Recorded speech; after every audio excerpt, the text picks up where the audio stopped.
Well, you know what they say, third time's the charm, right? Despite being some of Marvel Comics' oldest and most iconic characters, the Fantastic Four have not had much luck on the big screen. None of their previous films really managed to resonate with audiences, but luckily, Marvel Studios is giving the first family another shot.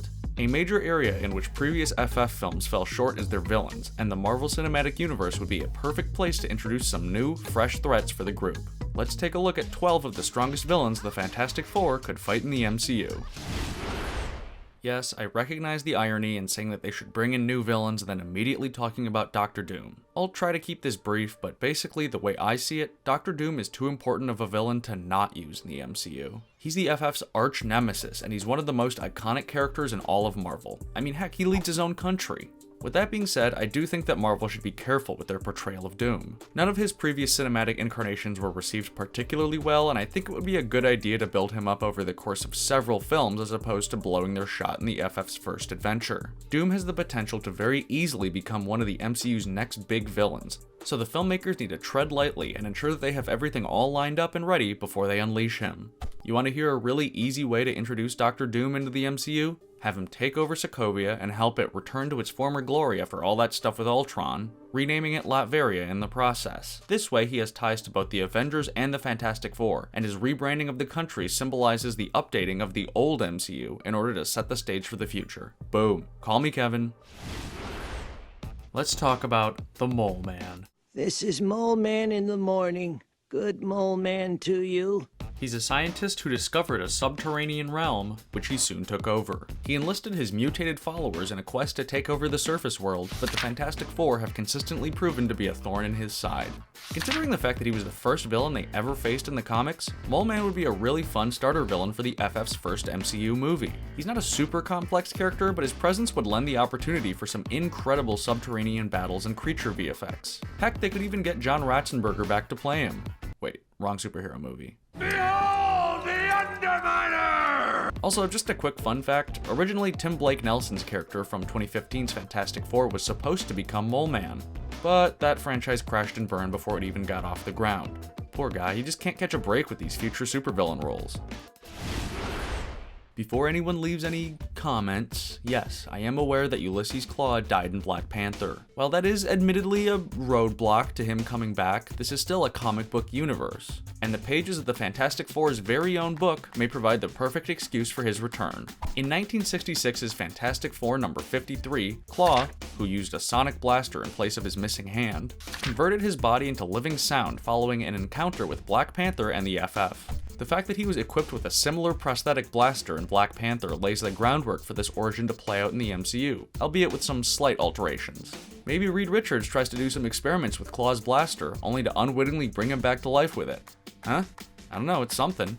Klaw is a fairly significant Marvel villain. I mean, he's one of the primary members of the Masters of Evil, so it's a shame that he died so quickly. But the Fantastic Four's MCU debut provides the perfect opportunity to bring him back, and as a returning villain, he would in turn very quickly help connect the team to the greater universe. I think Klaw would make a fantastic recurring villain, popping up in various places across the Marvel universe to do some hammy acting, get in a cool fight scene, and then eventually get taken down by whatever hero he's up against.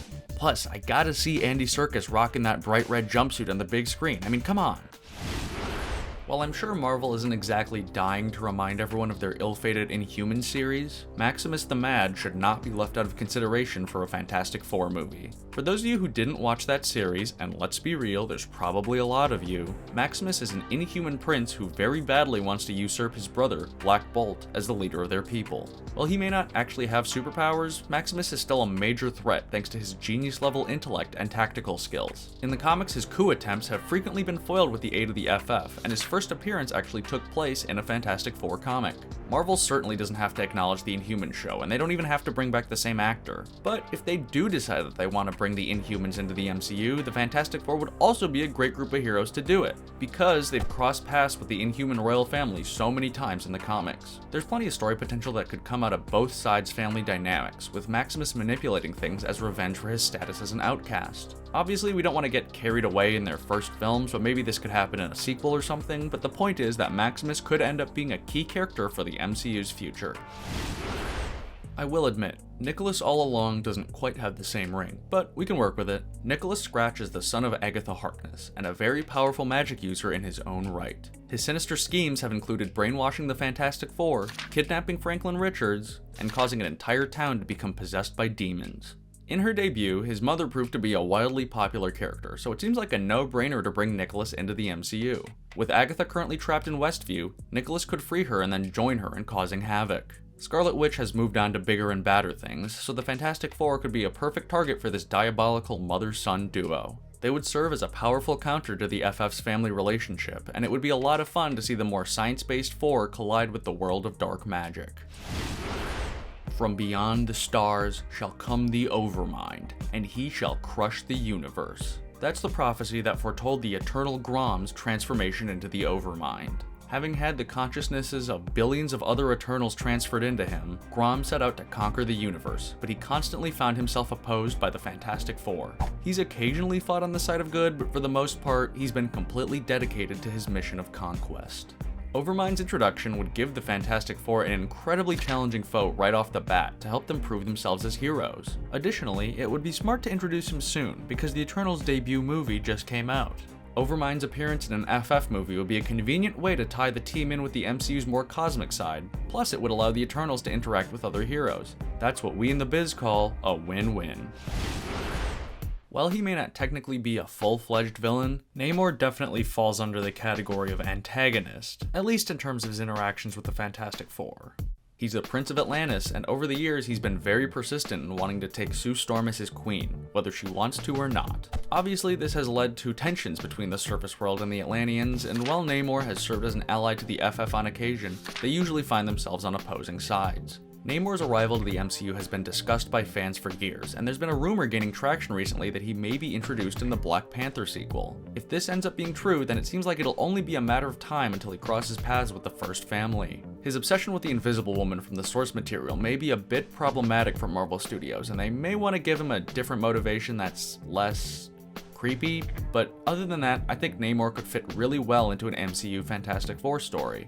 Plus, there's a whole new crazy cast of characters that he could bring into the MCU with him, like Atuma, Lyra, and Dr. Dorcas. Yes, those are in fact all real comic book characters. I did not make those up. Not even Dr. Dorcas, which sounds like a name some schoolyard bully would come up with. What happens when you take all the powers of the Fantastic Four and give them to a megalomaniacal alien bent on taking over the galaxy?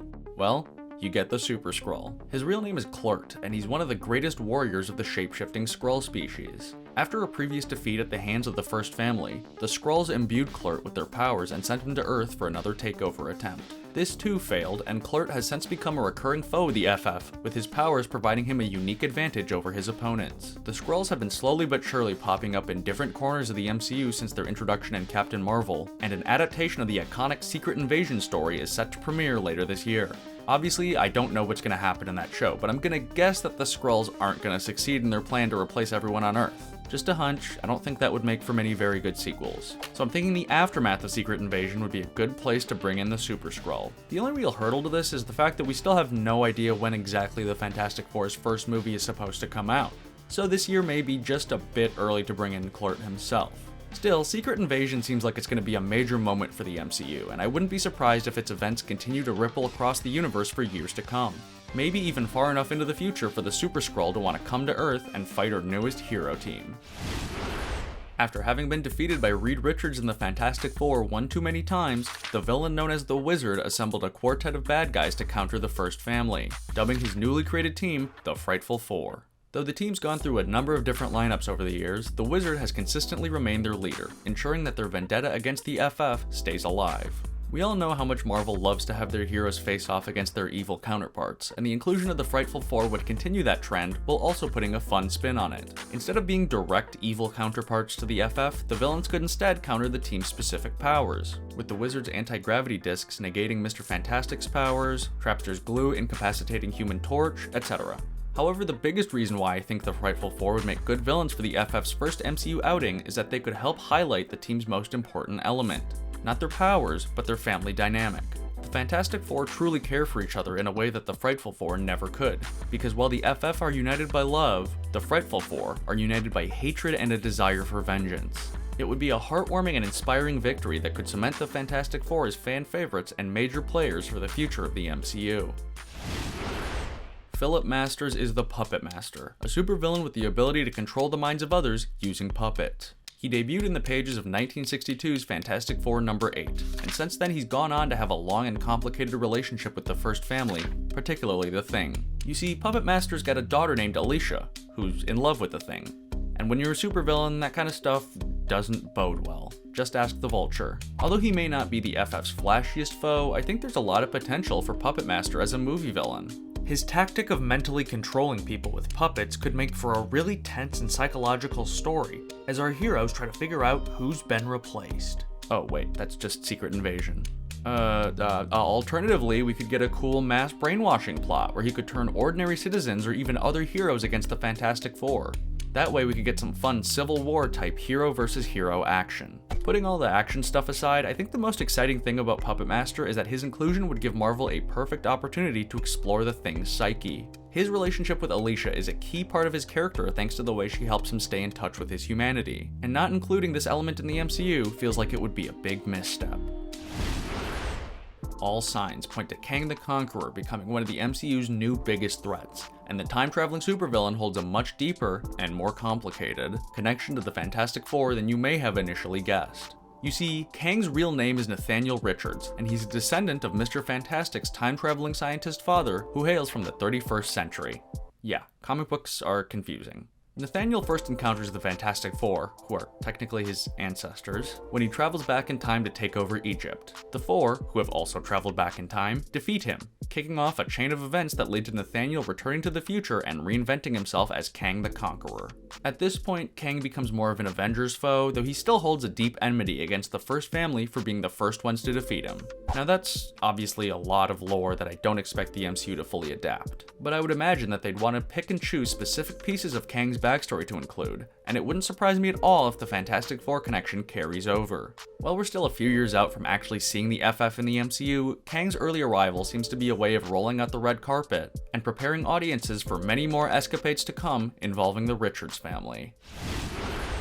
When Fantastic Four: Rise of the Silver Surfer turned Galactus into a giant cloud, it was one of the biggest comic book movie blunders since Batman pulled out the bad credit card. 7 million.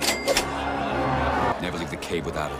It's a decision that's long been ridiculed by fans and critics alike, and I think that the giant pink planet eater deserves a shot at redemption in the Marvel Cinematic Universe.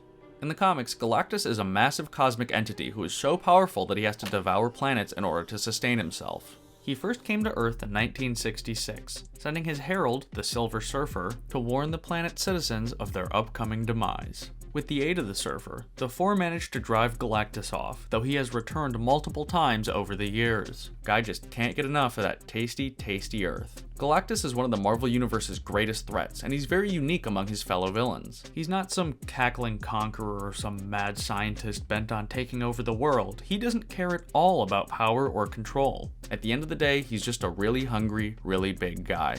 Like Garfield. Where have you been all my life? You know I can't resist you when you wear garlic in your meat sauce. Now that's a funny cat who loves lasagna. No, but for real though, I could definitely see Galactus becoming the MCU's next big Thanos-level threat, especially as the universe's cosmic side continues to grow. He could be a unifying force that could bring together characters like the Avengers, the Fantastic Four, the Guardians of the Galaxy, and the Eternals. His arrival would bring a whole new level of danger to the MCU, because he can't really be reasoned with or persuaded.